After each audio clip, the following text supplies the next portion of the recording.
যে হনুমানে যেতিয়া সঞ্জীৱনী গুটি ল'বলৈ লংকাৰ পৰা হিমালয়ৰ ফালে আহিছিল তেতিয়া এই স্থানত কিছু সময়ৰ কাৰণে জিৰণি লৈছিল বুলি ইয়াত প্ৰবাদ আছে আৰু যি মনোবাঞ্ছা সকলে লৈ আহে সকলোৰে মনোবাঞ্ছা পূৰণ কৰা এটো এটা মন্দিৰ বুলি কোৱা হয়। সঞ্জীৱনীটো নহয় কিন্তু সঞ্জীৱনীৰ বংশধৰ কিছুমান ইয়াত ৰোপণ কৰা হৈছে। कोराली लागेको हरिण कै साल हो पाथुन्जेलसम्म पनि मरेकै हाल हो छल गर्यो मायाले छल गर्यो मायाले छल गर्यो मायाले छल गर्यो मायाले। सिक्किम टूर आज आमार सेकेंड दिन और देखिसे यार पूरा ट्रेडिशनल एटायारत आमी आसो और एटुक कोৱা হয় वाकू বুলি और आमी जितु जगह आसो एया হৈছে वाकटांग एया হৈছে वाटारफल आदि केबाटाও यार आमी ठाई ফুৰিম और जेहेतु आहिছো सिक्किमत यार जदि ट्रेडिशनल फीलটো যদি নলওঁ আধৰুৱা হৈ ৰ'ব গতিকে তেওঁলোকৰ এই ট্ৰেডিশনেল ড্ৰেছ আমি পিন্ধিছো। দেখিছে এইটো হৈছে वाटारफल और ইয়াত জিপ লাইনিঙৰ সুবিধা আছে কিন্তু আমি যেহেতু কেবাটাও জেগাত যাব লাগিব গতিকে জিপ লাইন ইয়াত নকৰোঁ আৰু ইমান কম ডিউৰেশ্যনৰ জিপ লাইনিং কৰিও ইমান বেছি ভাল নালাগে। তাকো ছিকিমত আহি যে ইমান কম যদি জিপ লাইন কৰোঁ তেনেহ'লে পাপে চুব আমাক। গতিকে আমি নেক্সট লোকেশ্যনলৈকে যাম। আমাৰ এইবাৰ সেকেন্ড পইণ্টটো হ'ল গঞ্জাং মনেষ্ট্ৰী। এই বৌদ্ধ এই মন্দিৰটোত আমি আহিছোঁ। এন্ট্ৰিৰ কাৰণে আপোনালোকে 10 টকাৰ টিকেট কিনিব লাগিব, আমি কিনিলোঁ। আহক।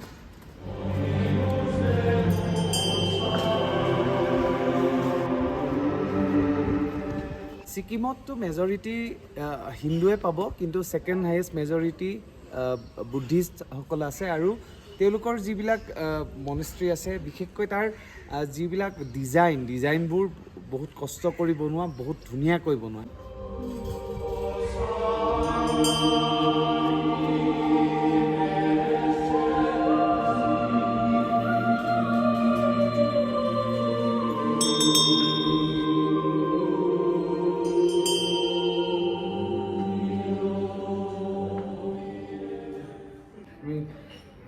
মনস্ট্ৰীটোৰ ভিতৰৰ দৃশ্য দেখুৱাইছোঁ। ইমান সুন্দৰকৈ এইবোৰ হাতেৰে বোৱা গোটেইখিনি আৰু ইমান ইয়াত তেওঁলোকৰ আৰ্হি ইয়াত আছে। ইয়াৰ পৰাই গম পায় যে কিমান কষ্ট কৰি বনোৱা হয় আৰু যিসকল দেৱ দেৱী বা বিভিন্ন তেওঁলোকৰ উপাসনা এয়া দেখিছে যে ইয়াত ৱালত এনেধৰণে লগাই থোৱা আছে তেওঁলোকৰ দেৱ দেৱী মূৰ্তিসমূহ প্ৰায় হিন্দু ধৰ্মৰ লগত যেন বা দেৱ দেৱীসকলৰ লগত এটা মিল থকা প্ৰায় দেখিবলৈ পোৱা যায়। কাৰণ ইয়াত এটা দেখিছোঁ 3টা মূৰৰ এটা ভগৱান মূৰ্তিক ইয়াত তেওঁলোকে ৰাখিছে যিটো আমাৰ হিন্দুৰ ব্ৰহ্মাৰ লগত মিলাব পাৰি বা তেনেধৰণে আন দেৱ দেৱীসকলৰ হয়তো কিছু সাদৃশ্য পোৱা যায়। আৰু এই বুদ্ধ মন্দিৰটো প্ৰতিষ্ঠা কৰিছিলে দালাই লামাই আৰু তেওঁৰো ফটো এখন ভগৱানৰ লগতে তাত ৰাখি থোৱা আছে। কেইবাটাও ভগৱানৰ মূৰ্তি আছে, আটাইবোৰৰ নামটো নাজানো। আমাৰ 2 নম্বৰটো পইণ্ট আমি হ'ল, এতিয়া আমি 3য় পইণ্টলৈকে যাম আৰু ঘূৰিবলৈ এইখনে হৈছে আমাৰ বাসন্তী। কালি অহাৰ পৰা আজি ঘূৰালৈকে। গতিকে আহক আমি আমাৰ নেক্সট লোকেশ্যনত যাম। চলো।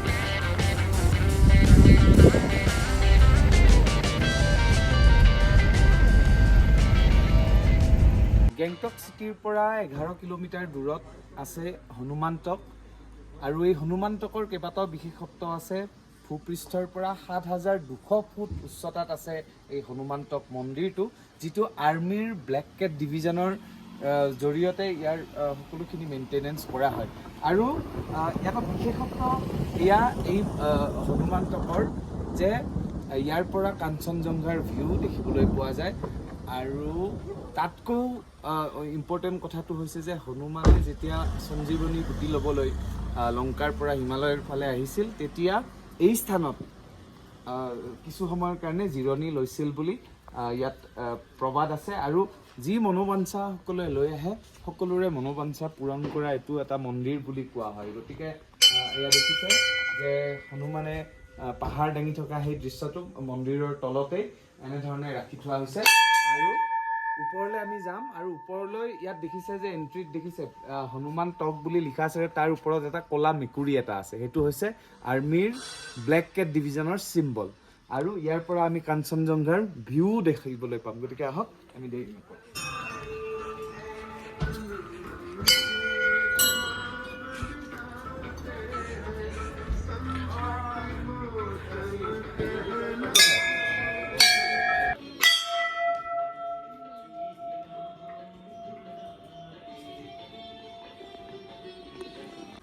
আমি হনুমান টকত আছোঁ আৰু ইয়াৰ পৰা যিহেতু আপোনালোকক কৈছিলোঁ যে কাঞ্চনজংঘাৰ ভিউ চাব পাৰি, কিন্তু ভাগ্য আজি বেয়া। এয়া দেখিছে, এয়া যি সন্মুখত পাহাৰ ওপৰত দেখিছে মেঘে আৱৰি আছে, সেইখনেই হৈছে তাতেই কাঞ্চনজংঘাৰ শৃংগটো দেখা পায়। কিন্তু এতিয়া মেঘে ঢাকি আছে কাৰণে আমি কাঞ্চনজংঘাৰ শৃংগটো আপোনালোককো দেখুৱাব পৰা নাই আৰু নিজেও চাব পৰা নাই। কিন্তু ইয়াত আহিলে এই এৰিয়াটোতে কাঞ্চনজংঘা পিকটো দেখিবলৈ পোৱা যায়। হঠাৎ বৰষুণ আহিছে, ইমান ঠাণ্ডা লাগিছে, কিন্তু এটা বস্তু আপোনালোকক দেখুৱাবৰ কাৰণে ভিডিঅ'টো পুনৰ আৰম্ভ কৰিবলগীয়া হ'ল।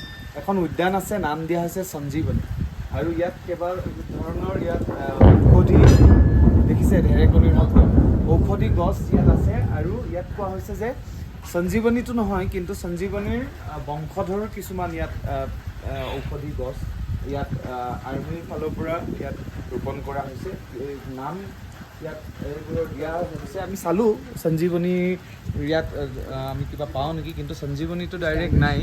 কিন্তু এয়া আপোনাৰ ইয়াত দেখিবলৈ পাইছোঁ যে নেটিভ যিবিলাক প্লাণ্ট সঞ্জীৱনীৰ আছে সেইবোৰ ইয়াত দেখিবলৈ পোৱা গৈছে।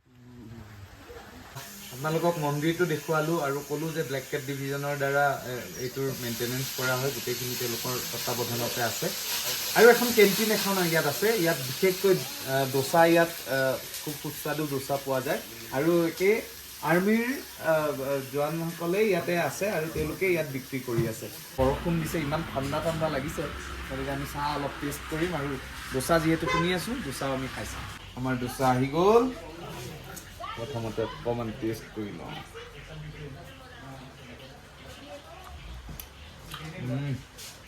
নাইচ।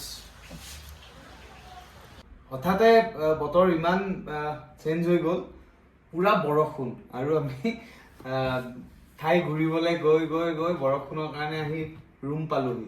আৰু এটা ভিজুৱেল আপোনালোকক দেখুৱাম, চাওকচোন বতৰটো কেনেকুৱা হৈছে। আমাৰ হোটেলৰ ৰুমৰ পৰা দৃশ্য, আৰু এয়া চাওক,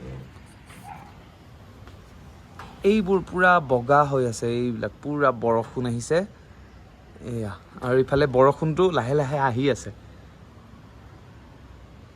আৰু এই বৰষুণ কমিলেহে আমি আৰু ওলাই যাব পাৰিম। আৰু বৰষুণ নকমালৈকে আমি ইয়াৰ ভিউটো উপভোগ কৰি আছোঁ, আৰু আপোনালোকেও কৰক। ৰুমত আহি কিছু সময় ৰেষ্ট ল'লোঁ, ৰেষ্ট লৈ এতিয়া ওলাই আহিছোঁ। আমি এতিয়া গৈ আছোঁ গেংটকৰ আটাইতকৈ ফেমাছ জেগাডোখৰ, যিটোক MG মাৰ্গ বুলি কোৱা হয়।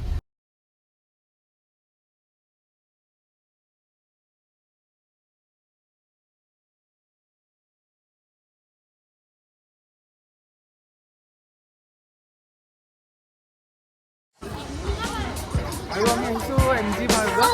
MG মাৰ্গত ইয়াত বহু ধৰণৰ ৰেষ্টুৰেণ্ট, আৰু নিজেও চাম।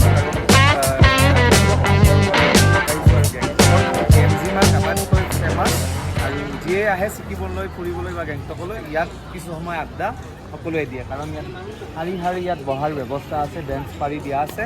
আৰু এই ৰ'দত কোনো ধৰণৰ গাড়ী ইয়াত প্ৰৱেশ সম্পূৰ্ণৰূপে নিষিদ্ধ, কোনো গাড়ী ইয়াত সোমাব নোৱাৰে, বাইক লৈ কোনো আহিব নোৱাৰে। কেৱল মানুহে ইয়াত খোজকাঢ়ি মাৰ্কেট এৰিয়া যিখিনি আছে তেওঁলোকে সকলোৱে এক্সপ্ল'ৰ কৰে। আৰু এই যিকেইখন বেঞ্চ, এই বেঞ্চকেইখনত আৰামছে আপোনালোকে বহি সময় ইয়াত অতিবাহিত কৰিব পাৰিব।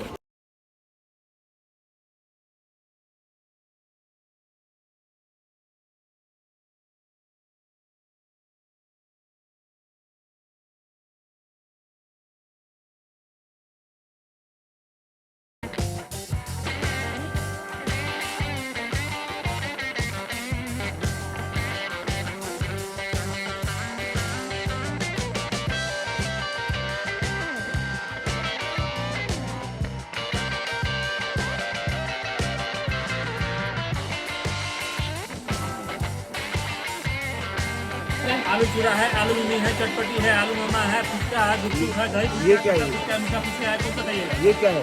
ये आलू चूड़ा है। यहाँ का फेमस है क्या? चिकन घाटू का फेमस चीज है ये। दीजिए। दाम कितना है इसका? 30 रुपीज। मिर्ची होगा, मिर्ची थोड़ा थोड़ा सा। दादा कहाँ से आए? असम से। आसाम से। कौन जगह से? गुवाहाटी। गुवाहाटी।